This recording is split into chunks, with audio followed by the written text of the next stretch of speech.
Ever witnessed someone so fast on track you doubt you could ever be on their level? The mission of Advanced Motorsports is to demonstrate the speed is achievable for everyone. With the expertise of some of the best sim drivers in North America, we are set to release free content on social media and comprehensive guides on our website. For those seeking the ultimate experience, our Advanced Motorsport Institute and personalized coaching sessions are the way to go. No matter your level of experience, we invite you to follow us on our social media to learn to be fast.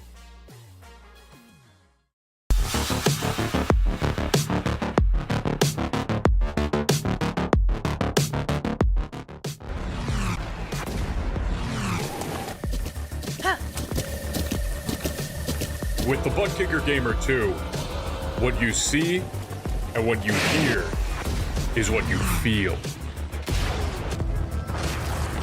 Butt Kicker. The future is feeling.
Thursday night racing action from the Precision Racing League. This time, it's the Formula D Series at Jerez in Spain. Going to be a fun one tonight. Quick broadcast. Dylan Coyle here with you tonight on RaceSpotTV.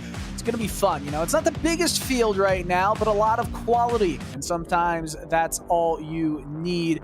We're at that halfway point in the season as we take a quick peek at the Formula D Series schedule.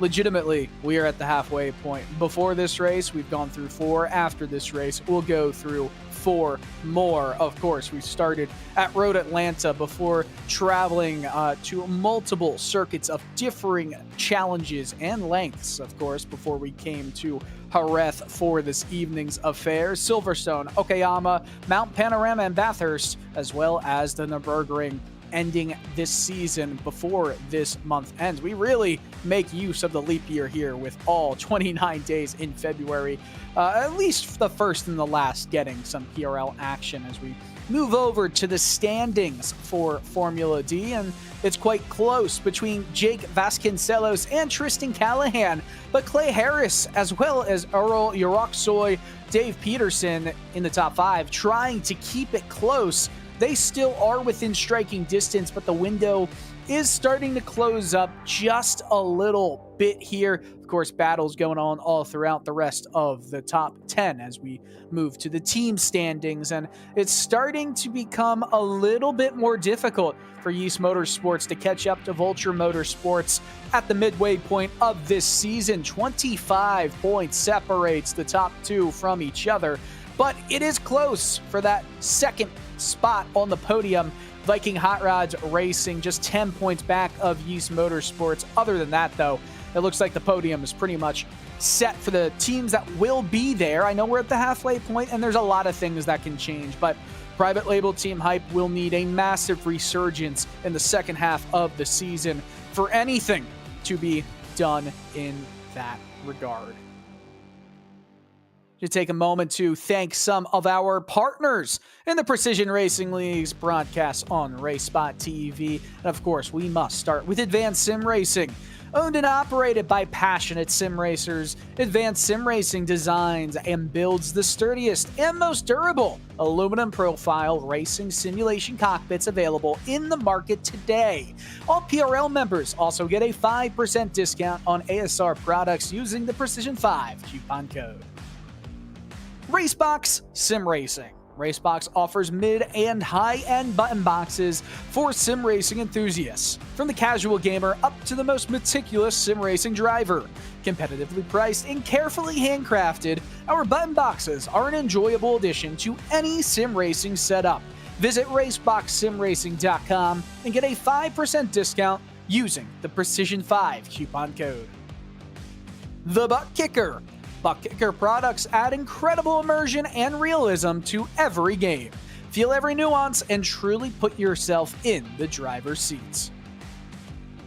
Muradness. Muradness is a performance lifestyle brand motivated by motorsport and founded by professional race car driver and another winner of the Rolex 24 into his belt, another Rolex for race car driver Daniel Morad. Mr. Hedge iRacing Photography. Capture your finest, proudest, or simply worst moments from your hobby in up to 8K resolution. A great addition to any sim room. Finally, Advanced Motorsports. Get ready to learn to be fast. Fast with Advanced Motorsports. Follow them on their socials to become a better driver. Just under 5 minutes remaining here in qualifying at Jerez, and Jake Vasconcelos making sure everybody remembers that he really is the driver to beat when it comes to this season's standings, doing a remarkable job of keeping it on track, but Jason Ahrensberg is unfortunately unable to do that. 9/10 off the pace. Tristan Callahan, though, 7.5 tenths off the pace. He's really going to have to do something to best Jake Vasconcelos, and we always talk about Callahan's Race Indigo, the brand that his team is trying to really build out here. Love the setup, and of course he races in virtual reality, takes some of these slower chicanes throughout this circuit. It's a difficult track to get right, but when you do get it right, it is so satisfying as he comes across this final corner. Turn 13, turn 14 on different configurations, and comes down this straightaway. We'll see what his time is. It looks better, and it is a little bit better. Invalid, though. That's unfortunate for him. He was going to gain a few tenths there. Might have put himself into P2, but it was not the case, as Justin Cobb is over a 1.5 seconds off the pace, but still good enough to get him into the top 10 in this 15-car field at the current moment. We'll see as he takes some of these sharper, fast corners at this racetrack. There's a lot of them that are long, but also tight. I'm not sure if I'm making much sense saying that, but they're sweeping. But at some points, they almost like a rally course. They enter in, they open up as a car is off track right in front of them. They open up at a not as sharp, a wider angle before they kind of close up. And this chicane comes right after turn 10. Chicane Senna, if you will. You see those cones are there. They don't always race on that configuration. Obviously, it leads to a potential passing opportunity coming out of turn 10. I don't know if it's the best layout in terms of passing chances, but it's what these drivers are going to have to deal with. Cobb will cross the line, and it's not an improvement. It's actually 0.08 slower than his best lap. Earl Uraxoy, 4.5 tenths off the pace from Jake Vasconcelos' 1:48.5 time that he set earlier in the session. He's going to try and do something better than that. He'll probably have enough time. He'll more than have enough time to make this lap count and make one more lap count before qualifying ends. Drivers get to finish their qualifying laps when they begin them, as Uraxoy will try to run fast around some of these very wide, long, sweeping corners at this circuit. will slide through there pretty quickly, but those front tires kind of turned in a little bit more, I think, than he was expecting as he rounds turn 10 and then comes into the Senna chicane. It's easy to get your foot on the throttle a little bit harder, a little bit more harshly coming out of that chicane and send yourself almost flying into the gravel trap that kind of goes over the course, over the corner of turn 12, but rounds the final hairpin, not quite 180 degrees, and this is a good time. It's just not enough to go faster than what Jake Vasconcelos put on, or Oral Uroxoy, or Tristan Callahan, who just set the second fastest time. He won't set a good one here, I don't think. I think this is going to be an invalidated time as he definitely invalidated now. He cut the chicane and then got all loosey-goosey coming out of the final portion of the chicane. So he's going to be hoping that he can get one more lap time, and he should have enough to get one more in. He'll have to find a lot of speed, though. Jason Ahrensberg, we join him with just under 5 minutes remaining in this qualifying session, and if you recall, he was losing it around one of the corners, but Ahrensberg is going to try and set a time that gets him in the top 5, at least provisionally.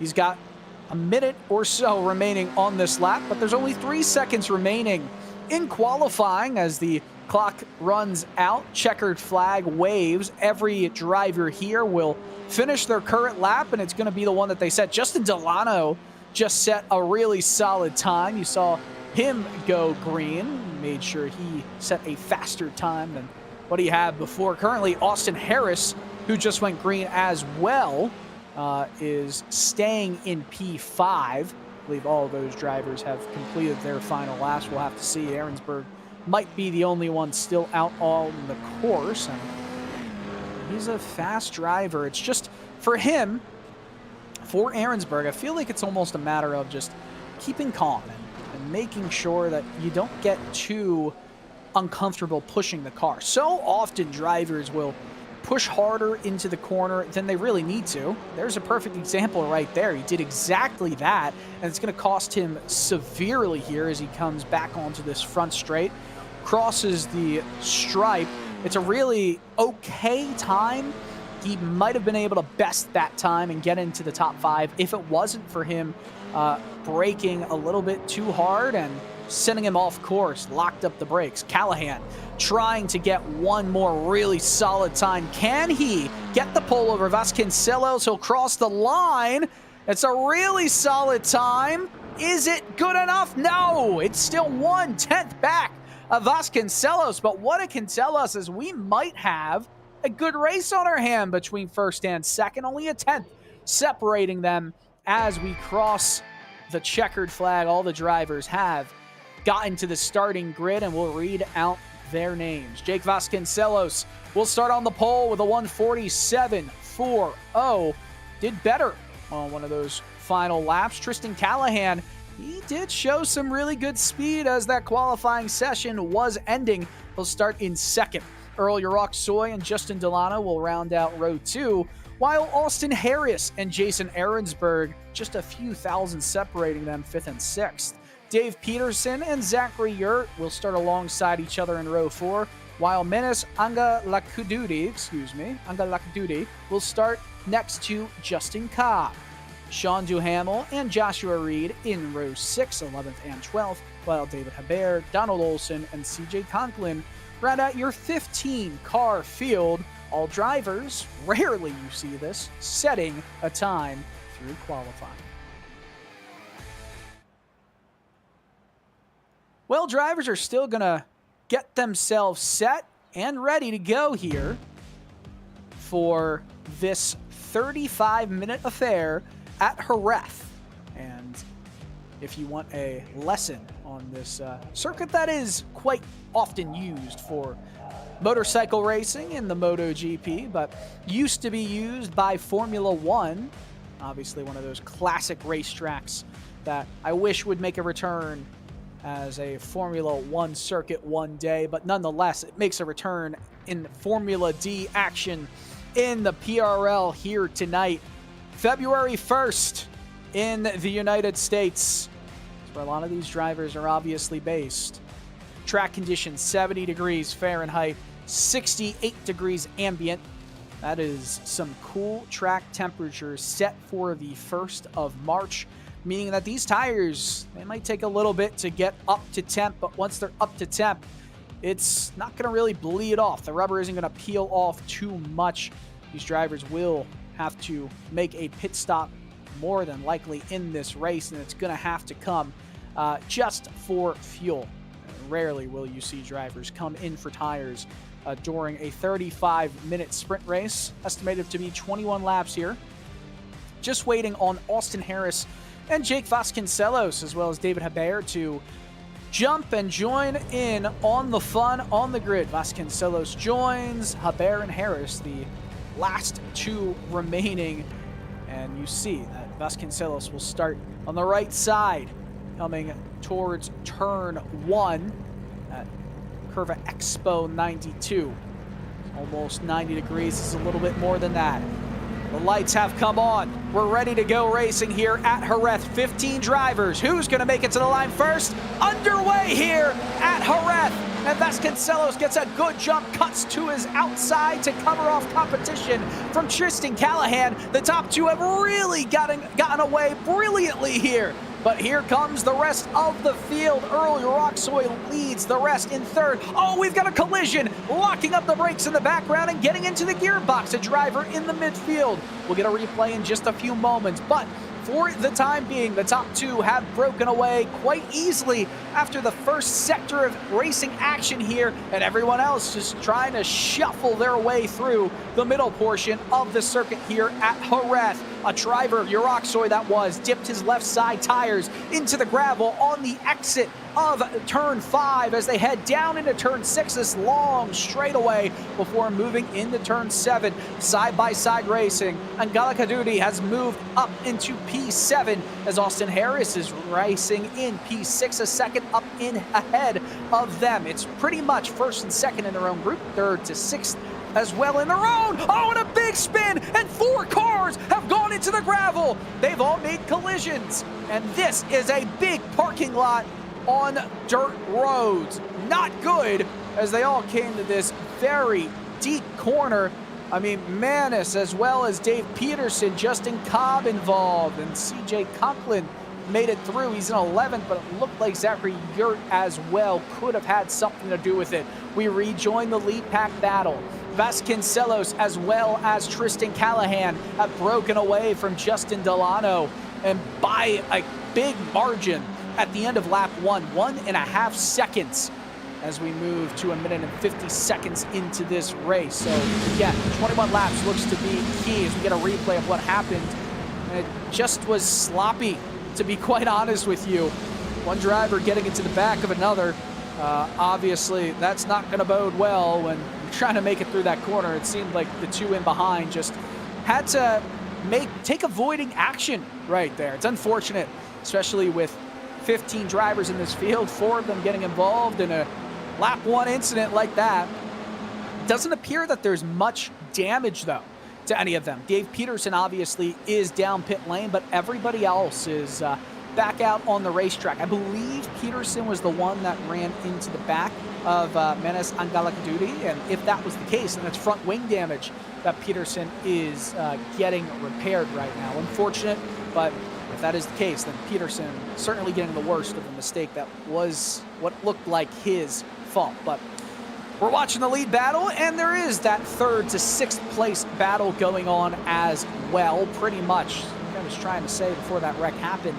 1st and 2nd in their own battle, 3rd through 6th also in a battle, and Justin Delano has just lost a little bit of speed and a little bit of ground heading into the Senna chicane here.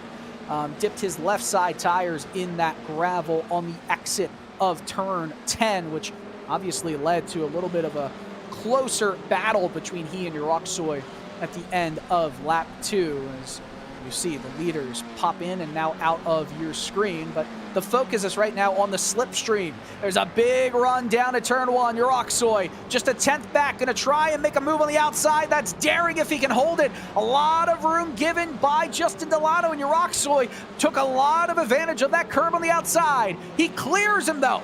Coming through turns 3 and 4. Brilliant racing side by side again between Delano and Jason Ahrensberger. They're going to make it through this time. Still side by side as they break into turn 5, this time down. Unbelievable racing, and Ahrensberger is just hemorrhaging positions now. He's dropped back another one. Austin Harris makes the move into P5, a dip into the gravel from Ahrensberg. And after all that good racing action, we still have some more coming into turn 6. Down the inside, trying to make it work. Some contact there between Justin Delano and Austin Harris. It's allowing Ahrensberg to move back into P5 and Delano back into P6. Good battling happening all throughout P3, 4, 5, and 6. You have to wonder, though, will drivers be okay with the bit of contact that was made right there?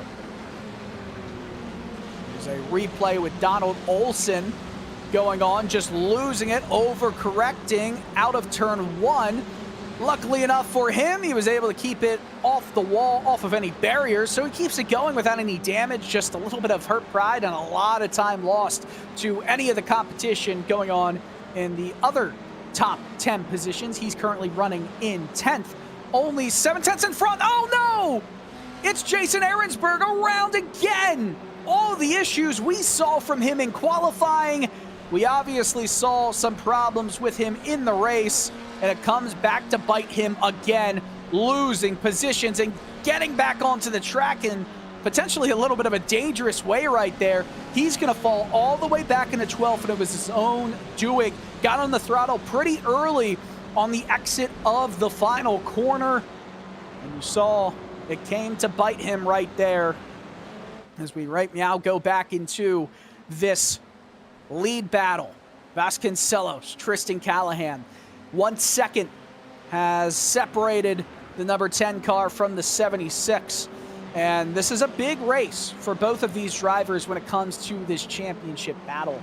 Remember, coming into this one, both Vasconcelos and Callahan were the 2 drivers that had the best opportunity, and Austin Harris is into the gravel. He's made a mistake as well, waiting to get back on track. He's going to have to wait a little bit more, and I wonder what happened to him, but it looks like he's going to have to join just in front of Angala Kaduri. And again, it's a driver who was in that top 6 battle who just gets on the throttle a little bit too early. And we talk about, oh, another driver has gone off. Is that Joshua Reed? And you got to remember, Joshua Reed, or David Hebert in front of Joshua Reed. Reed started this race way in the back, so for him to already be up a few positions just talks about all the drivers who have had issues in this race already. So David Hebert for Parabola Racing was the driver who had a major issue right there, but into P6 he still is, and now he's trying to chase down Joshua Reed. Sean Duhamel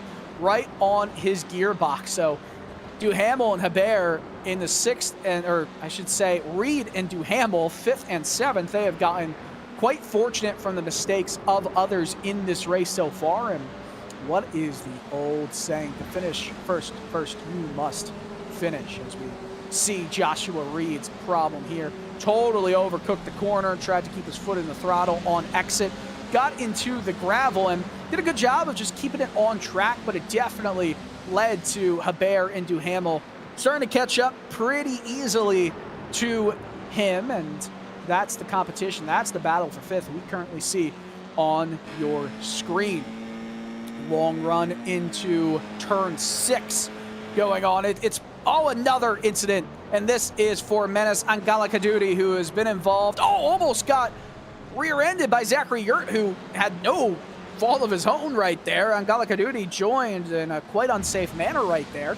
We get a replay, and is this Ahrensberg and Angala Kaduri? It looks like there was some contact right there from Ahrensberg or Austin Harris and Manas Angala Kaduri, and man, those drivers, they've been involved a lot in incidents here tonight, and Angala Kaduri is always qualifying up front it was the 64 of Ahrensberg who hit him. So a nightmarish race so far for Ahrensberg, who qualified well after some mistakes, kept him from a top 5 starting position. And it's just been awful for him. This battle for 9th, though, it's great. Austin Harris and CJ Conklin. Harris gets around Conklin. Good battling there through the chicane. Some fair driving there as we ran through those penultimate corners into the final corner. And it looks like Harris is able to scoot away from Conklin by 7/10 down this front stretch. And I'll certainly say that those battles in the back, it's kind of a race of attrition at this point, as Vasconcelos continues to marginally stretch his legs against the 76 machine of Tristan Callahan. I was saying before we saw cut away to some other wrecks going on throughout the field that this is such an important thing for the championship battle. I mean, just looking at the gap, 13 points separates Vasconcelos from Callahan heading into round 5, and really solid runs from both drivers. The problem for Callahan is it seems like Vasconcelos gets a pole position every time, and that's quite the case. He's 5 for 5 this season when it comes to starting races from the pole, and you just struggle, right, to beat a guy who's always starting from P1. Callahan, he's not been obviously the fastest. Oh, as a car went way off track right there. It's Sean Duhamel. We talked about him getting fortunate from the unfortunate moments that other drivers have had. Seems like this is absolutely coming back to bite him through the S's. As my colleague Joey Tevin said almost that at a race at Suzuka in PRL competition just 2 days ago. Precision Racing League races all the time. There's some more action. CJ Conklin, I believe, or potentially Zachary Yurt. Nope, that's Conklin, who went off track as well. So every driver, it feels, from 5th on back are making massive mistakes, and it's leading to these movements through the field. And he just completely forgot that there was a chicane right there. And usually, you don't always go through that chicane, right? You kind of have a turn, 11 right there as a just a right-handed fast kink. And no, it's a 90-degree right-hand turn and into a chicane. So it's kind of not the way it works in this track configuration as we reach 24 minutes to go here in PRL Formula D action tonight. And a big last couple of laps for Vasconcelos.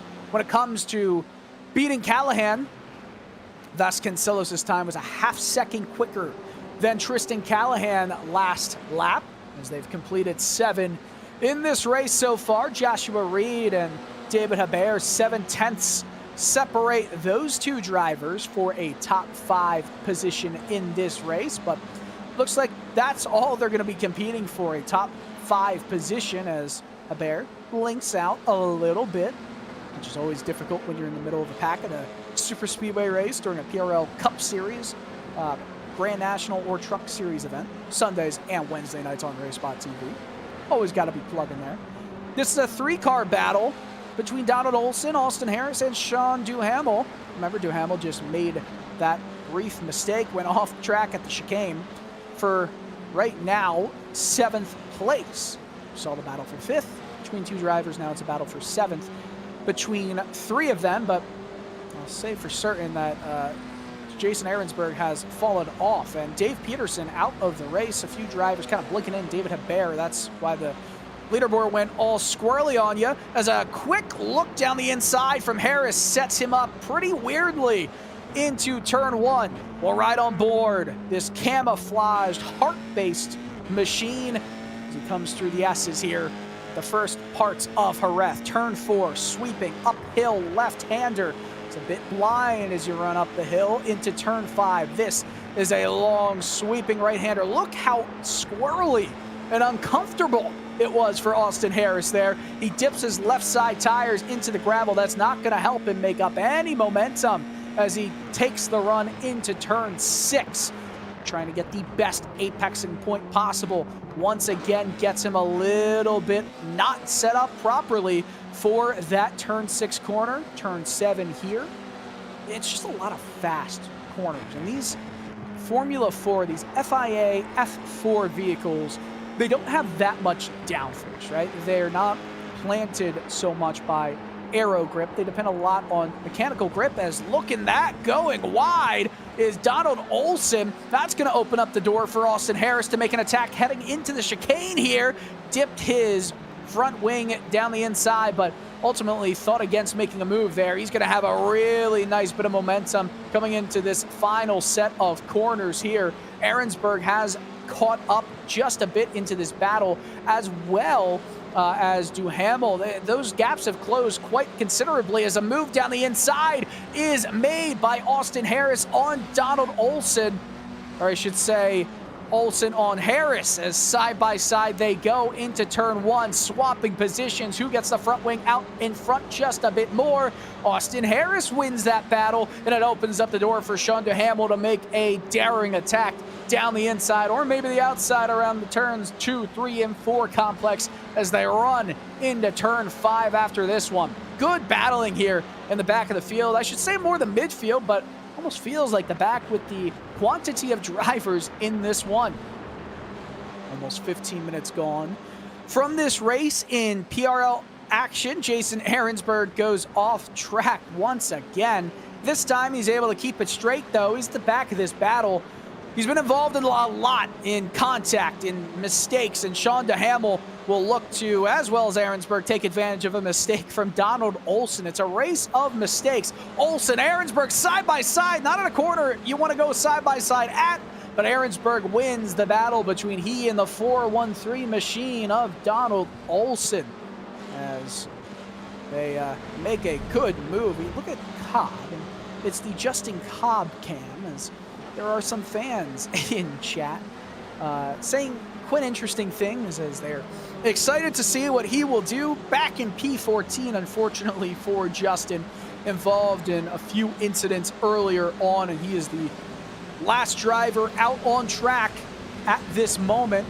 Not lapped though, still around 36 seconds of on-track time in front of Jake Vasconcelos, who continues to lead the way. But we're not paying attention to them, because this is where the battles are all throughout the field. It's pretty exciting, the battles going on midway through this lineup as we inch closer and closer to that halfway point, 17 and a half minutes.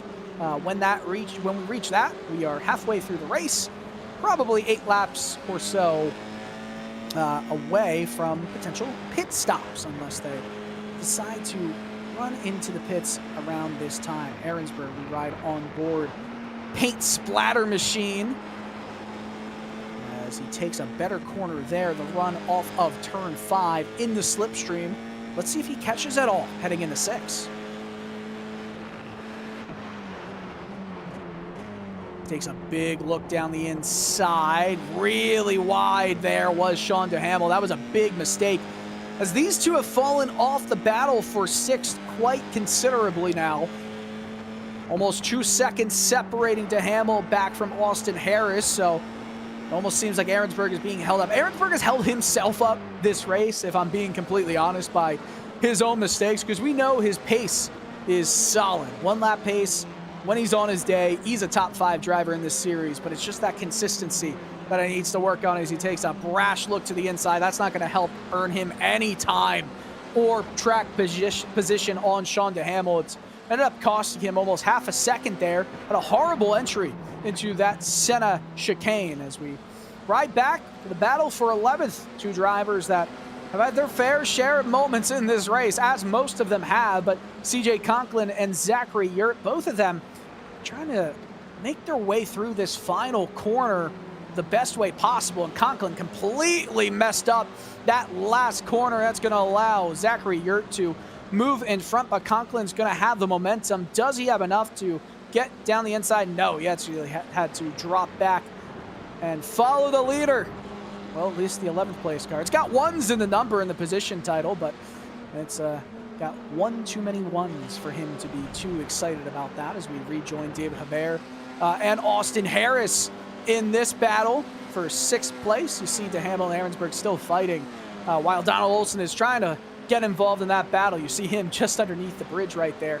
That is 6th on back to 10th place, separated by just a few seconds. This is where the action in the field is happening right now, and we're appreciative for that. 14 drivers still on track right now as we reached the halfway point. 1 minute to go, probably at this point. Got another 8-9 laps in this race before we start to see the checkered flag moments come out. Callahan and Vasconcelos still 2.5 seconds between them, as Jerez, a better entry. He's going to try and get a better exit through the chicane. It's just so hard to make a move through turn penultimate corner 12, and then into 13, he's going to have a really solid run coming out of the corner. Gets a way better turn in, but he had to take his foot off the throttle on the turn exit as Jason Ahrensberg will head down pit lane. You know, Jerez, he was going to try and attack Hebert with a full head of steam, but if he kept his foot in the throttle there, that would have been a front wing to a gearbox. Oh, that's a scary thing to see if you're Austin Jerez. David Hebert blinked and still blinks and blinks some more right in front, and that is not something you want to be seeing if you are trying to compete with the driver for position through some fast-paced corners. Same move through turns 3, 4, and now turn 5 as they go up the hill. Long run down the hill into turn 6. 13 gets a really solid run, trying to just dip to the inside. Big move on David Hebert, going to give him as much space as possible. He's blinking, and easier said than done, but it was a solid move that was completed by Jerez, but a really wide exit.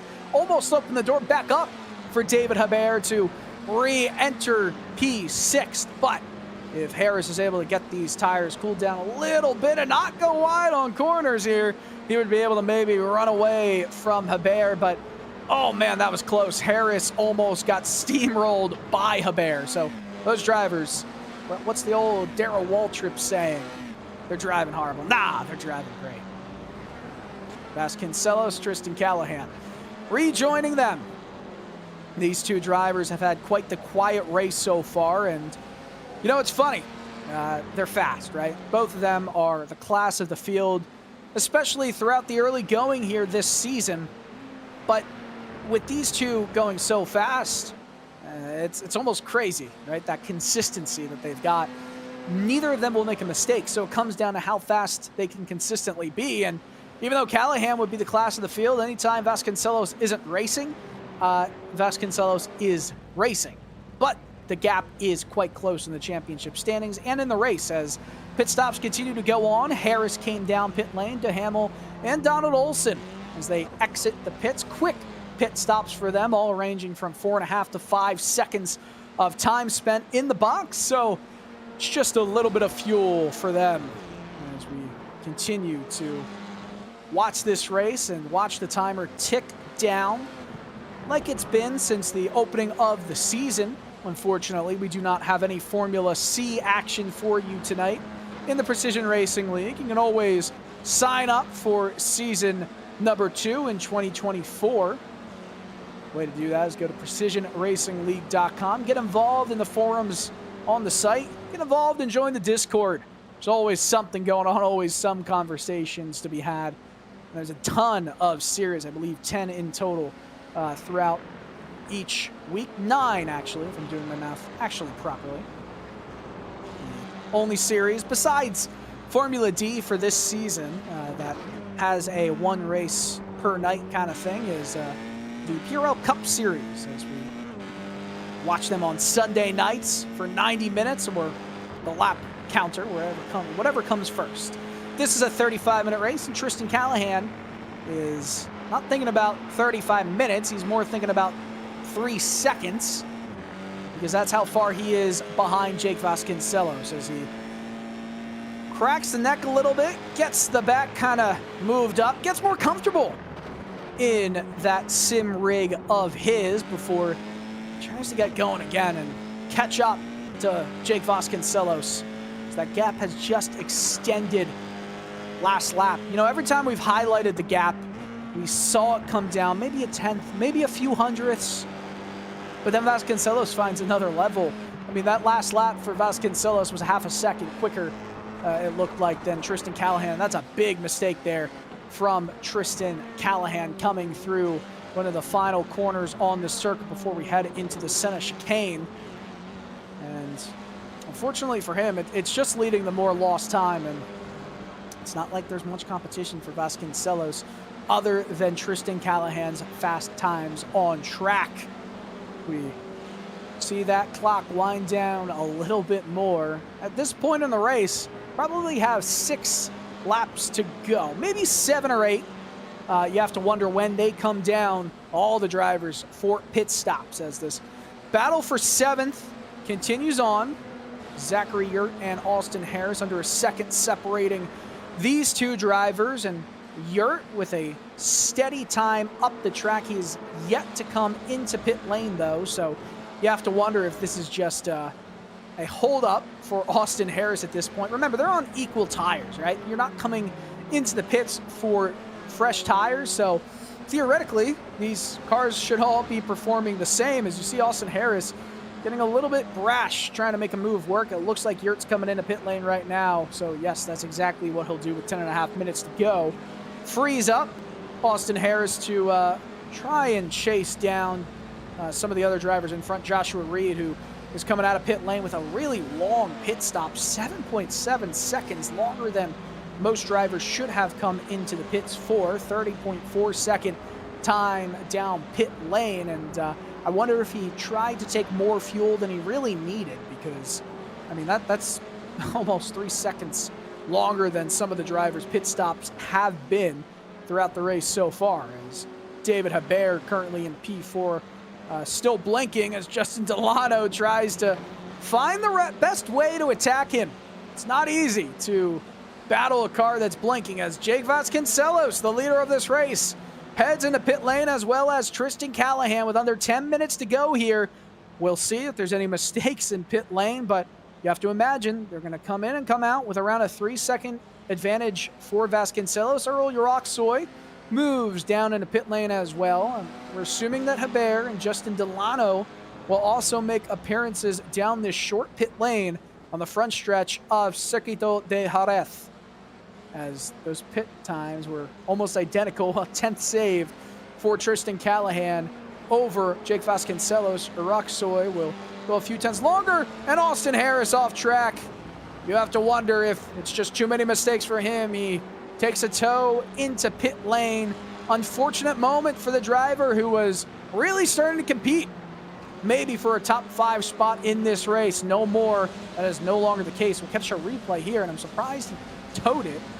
I mean, there's no damage to that race car, unless he feels like he beached it, which I think he could do. So he just decided to take a tow back in the pit lane, say, I'm done with this race. He'll be scored in 14th if he stays that way, and unless another driver has a mistake, I don't see that changing at all. Look at the pit times, not the lane times, but the time spent in pit lane of these drivers' last pit stops. The only driver not to make an appearance down pit lane in this race is David Hebert. Justin Delano trying to get by Hebert in this one, and it's kind of frustrating, right? As Hebert forces Delano to go quite wide through the opening to the second half of this racetrack. Hebert has made up a lot of spots, but remember, he's still got a lot of time he's got to come down pit lane for. Think about it this way. It's around a 30-second delta from going into pit lane to coming out, maybe a little bit less depending on how much fuel you try and put into that race car. With that being said, he's only going to lose probably 1 spot, this one to Delano, when he comes down pit lane. You have to imagine it's happening now. He's going to come out right in front of Jason Ahrensberg, if my estimates, my guesses are correct. He moves to the left, and it's not going to be to defend. It's going to be to come down in pit lane with 7.5 minutes to go here. So Justin Delano will take P4 away from David Hebert. Jason Ahrensberg is currently 2 seconds up on Sean DeHamel. Those drivers fighting for 6th right now, might be fighting for 5th in just a few moments. You see that gap between Ahrensberg and Hebert starting to close up big time. It's going to slow down how much it closes up here. Hebert, 4.8 seconds in his pit box. But where will Hebert come out? Ahrensberg is closing big time, and he passes him. That's 2 positions lost. How about a 3rd position loss for David Hebert? Looks like he'll come out just in front of Joshua Reed. So 3 positions lost for David Hebert, all said and done after the pit cycle for all these drivers is complete. Not too bad, given the case that I believe he's gained 6 positions since the start of this race, Hebert has, so consistency is key. But now Hebert is, yeah, look at all the positions gained. Top 4 have stayed where they are. Cobb has stayed where he is. Everybody else, I mean, for the most part, that 5th through 9th, they've all gotten positive gains, as well as CJ Conklin started last and is the last car on track running right now. So he'll gain 2 positions from that, but you're on Gallica duty. Unfortunate moments for those drivers, as well as Harris, obviously. And Dave Peterson, who is going to finish in P last in this race. Let's go back to Cobb Cam. Justin Cobb running in the top 10. Got some fans of the man who drives this orange, blue, and black number 25 Formula 4 machine for some PRL Formula D action. Riding in 4th gear, gets into 5th, going to drop down in 3rd, maybe 2nd, now stays in 3rd. It's a fast enough corner to do that with here. These cars are, remember, of course, much lower power than its Formula 3 or otherwise bigger counterparts here on iRacing's service. And I mean, at the end of the day, the F4 car is a regional-based car. It's a learning thing for a lot of these drivers. They move up through the ranks, and F4 has a good following with its regional races throughout the world, and some popular ones. I believe they race at Macau, but don't quote me on that unless, well, we've got the producers probably quote me on that one.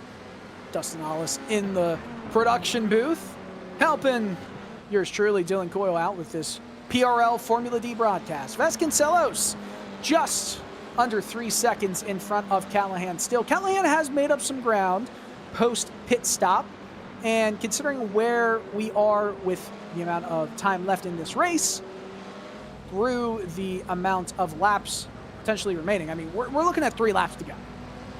3-lap sprint race to decide the win of this race. Can Vasconcelos go from pole to P1 to P1 at the end of the race, from the start of the race, in a 3rd race? He's got 2 wins on the year, and he's led every single lap.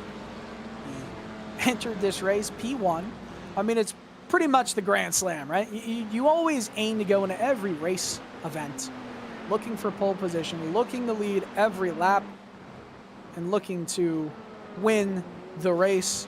I believe he still led those laps when he came down the pit lane because everybody else followed him outside of even the podium positions. So great racing that has happened in the midfield. Not so great racing that has happened for the lead, but at least Callahan has done all he can to keep Vasconcelos honest.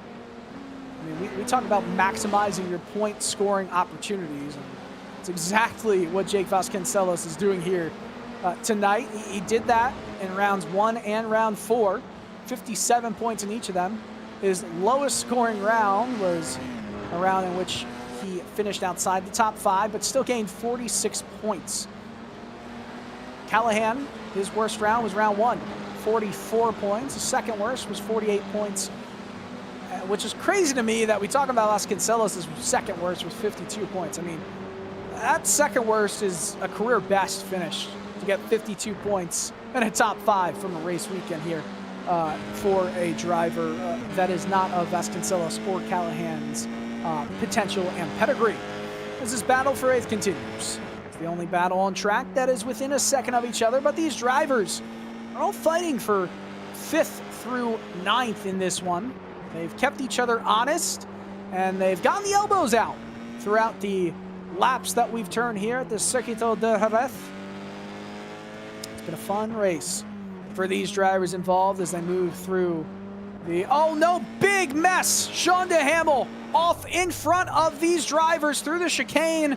We talk about mistakes all the time, and DeHamel, I mean, he's made multiple in this race, as has everybody outside of really the top 4 drivers, but this one comes at one of the least opportune times for it to come.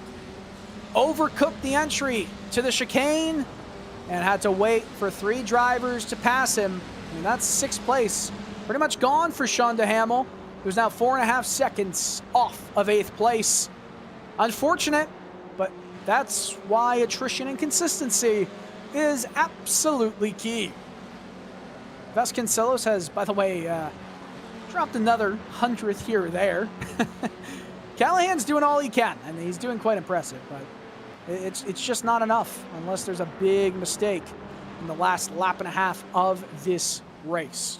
As the 3 drivers here all battling for 6th position. David Hebert holding on, but blinking. I wonder if that plays into the psyche of not just him, because he knows, he's seeing, right? He's seeing that things are popping in and popping out, drivers in behind him in the mirror, so he knows he's having some kind of problem. Does that maybe open up the door for an attack from Reed and Olsen? I don't know, but the more you attack and the more that you try to get positions going, it's just, you got to defend too, right? You're in the middle, you're the meat in the sandwich. It's hard to do anything about it. How about that? Joshua Reed off track. We're talking about defending and attacking at the same time. Well, he just tried to attack too hard, open up the defenses. Donald Olsen got by him, and Olsen's getting some new leases on life here. Yeah, he just overcooked the corner, went into the gravel, and somehow saved it from being too much worse, but that is another position loss. But we talk about Jake Vasconcelos, right? He's on his white flag lap. He has dominated this race, led every single lap, as the fastest lap in this race, started from the pole, and he's about to win his 3rd race of the year. I mean, it's not even that commanding of a championship lead. Tristan Callahan came into this race only 13 points behind, and this is a minimizing of damage to his championship hopes for Tristan Callahan, but you can't have too many of them when it comes to a driver of Vasconcelos' level.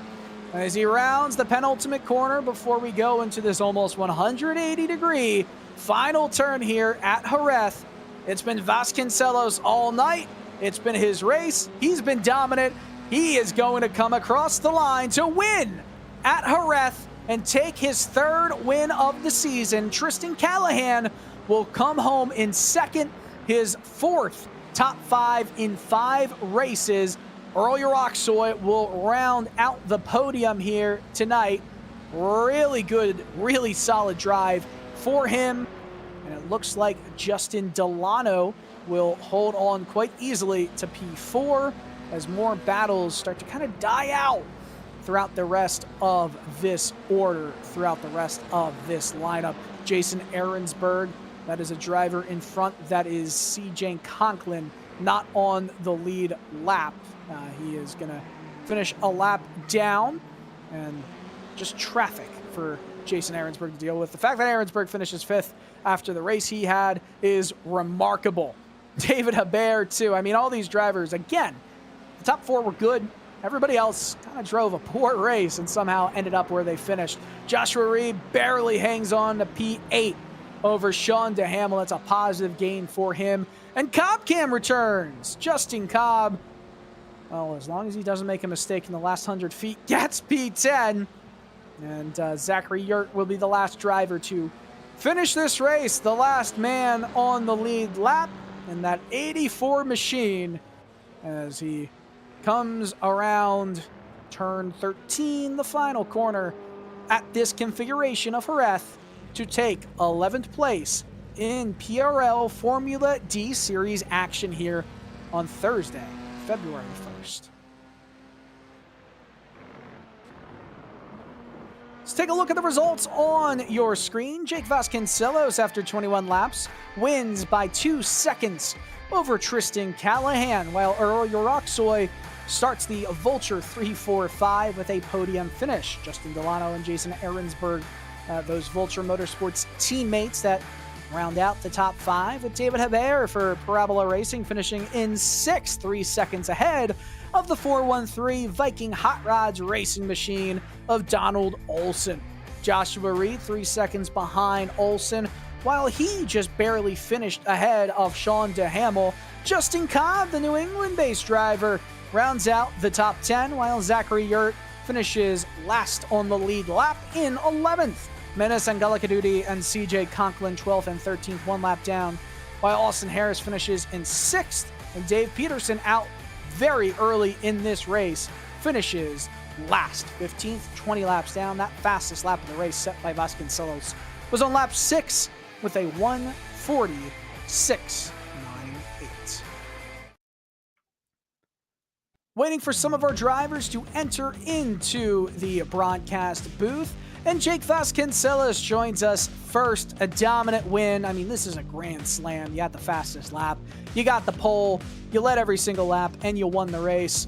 A performance after that, with Tristan Callahan still just 2 seconds behind. I mean, does it make you worry that, you know, one small slip up and then all of a sudden this championship is ever tighter? Yeah, for sure. I mean, it's, you know, a couple seconds. That's all it is. He was catching me a little bit at the end, and I was having some VR stutters, so just glad to take it home. You know, it's interesting because Tristan also races in virtual reality, and I always have to ask, compared to triples, obviously you've got a lot more, you know, it's so much more surreal, right? You can see everything. You were legitimately living in the race car, but I feel like mechanical issues, right? The quote unquote mechanical issues of maybe a VR crash or, like you said, stutters, it can scare some people off. Does that ever worry you every time you're about to hop into a car? Yeah, pretty much every time. I mean, you know, the immersion is unmatched. You know, you're actually in the car, and I don't know, you know, you get the overlays, and it's triples has its benefits, but you know, I like the immersion that VR has. Well, it looks like you're going to try and immerse yourself in a championship battle in the final 4 weeks of the season. Congratulations, Jake, on the 3rd win of the year. And hey, let's see if you can go 6 for 6 in poles next week. Unbelievable. Yeah, I'm gonna go for the poles, fastest laps. I'm going for it all. But I just like to thank you know, Mike and Mary and Kyle and Dane and Courtney and of course you know, Jesse, Carson and Wilson for helping me out here. Jake Vasconcelos going for it all. Thanks again, buddy. Thanks. Have a good night. Tristan Callahan finished in 2nd place, and it feels like, you know, Tristan, you keep challenging Jake Vasconcelos very closely. You're hanging on right there. And if Jake was not in the field, you're dominating the rest of the field. But it just feels like, you know, you've got to be so perfect that you almost might overdrive the thing. Do you ever feel like that's the case? Hey guys, yeah, it's definitely tough. I had a few laps out there. I left some time, and that was the big difference. You really do have to hit your marks every lap because Jake's fast and he's got a little pace advantage. And so, yeah, it's at the end of the day, I'm running my race, you know, and it wasn't how I wanted this race to go as far as you know, being up there battling a little more and pushing him and pressuring him and seeing if I can make something happen. But yeah, great race by Jake. I had a good time. That car combo with the track was really fun. And yeah, overall, great race. I'm not too hung up on it. And, you know, reminds me of Kevin Windham a little bit in the motocross world. You know, he had to race Ricky Carmichael. So he's still enjoying life, and as will I. Mark Martin racing Jeff Gordon, right? It's all at the end of the day. The best drivers always having to deal with also the best drivers on the course at any given time. I feel like this, you know, this track temperature, it was quite cold. 70 degrees Fahrenheit on track. It was never going to be heated up by the ambient temperature, 68 degrees Fahrenheit. Do you feel like the tires got up to correct temperature pretty quickly in this race?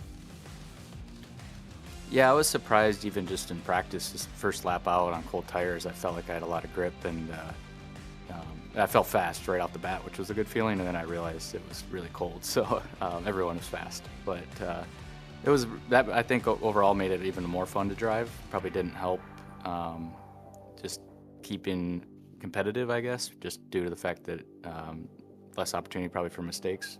But yeah, overall it was really enjoyable to drive. Well, happy to hear that it was enjoyable to drive. Tristan, you know, those next 4 races going to be very important. You're still right there in that championship battle. Best of luck moving forward. Thank you. Yeah, unfortunately, this is going to be my last race in the PRL. There's been what I deem some integrity issues on the Cup side, and it's not something that I'm going to continue on with and bring Race Indigo along as well.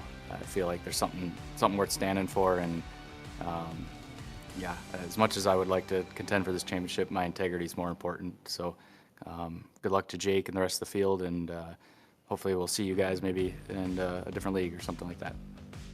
Tristan Callahan, you heard it there. The championship is now wide open, I guess you could say, for Jake Vasconcelos to take it. Thanks again, Tristan. Thank you, guys. All right. We move on to Earl Uroksoy, who rounds out the podium. And Earl, it felt like, it's just so hard, right, to compete for wins when you've got Callahan or Vasconcelos just in front of you. How do you keep focused in a race like this? I sing a little happy tune and just keep plugging away and erase my race. I was looking at the laps, and yeah, I was running mid 41s. They were regularly in the 40s. So I just settled in and said I just got to settle for a third place, and maybe they'll get into it, and I can pick up some spots that way. Well, it felt like, this was a race for everyone from fifth on back to have a ton of attrition problems, right? A lot of issues, just trying to keep the car on track. I felt like you did that quite well, and I feel like, this race was one where anyone could potentially gain any position, but almost seemed boring for you guys up in the top four. When you have a race like this, right, where it's almost like solo driving, it's you versus the track instead of you versus a lot of other drivers around you, is there almost a feeling of, well, maybe I'll just drop off some speed and have a little bit of fun here? Or is it just actually no, I want to get the best position possible right now, especially with it being, a league you want to do well in, but also it's for fun?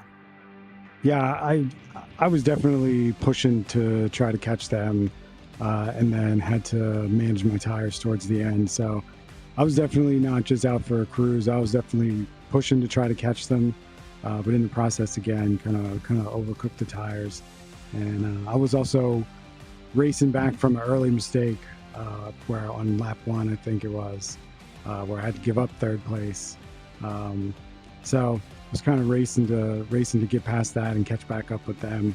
And then towards the end, just had to start managing tires. And I think I got to get some cardio in, because honestly, I think I was physically tired from throwing this car around. So either that or I got to turn my force feedback down.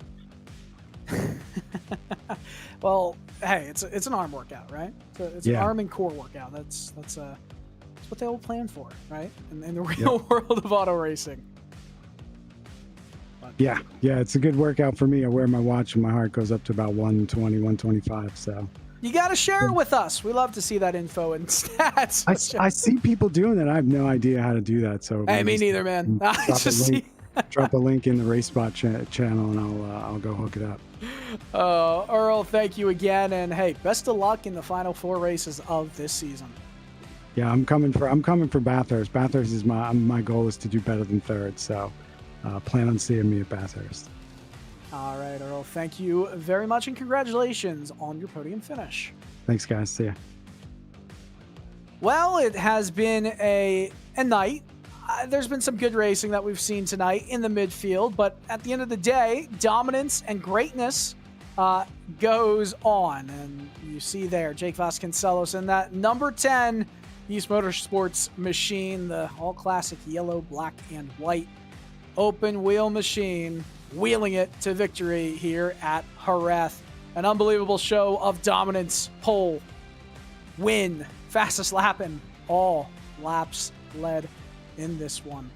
Next week, though, it's more racing action at Silverstone, and it'll be an interesting one. I think we're going to see a lot closer competition here, and maybe a slightly bigger field, a track that almost everyone should have in iRacing, and a track that most people know by the back of their hands. Nonetheless, that's the same day, Thursday at 8:30 p.m. Eastern Time on RaceSpotTV on YouTube. But we appreciate you all tuning in to RaceSpot and the Precision Racing League. Jake Vasconcelos wins his 3rd race of the season. My name is Dylan Coyle, Dustin Hollis in the production booth. You've been watching PRL racing action on RaceSpot. So long, good night, and good racing.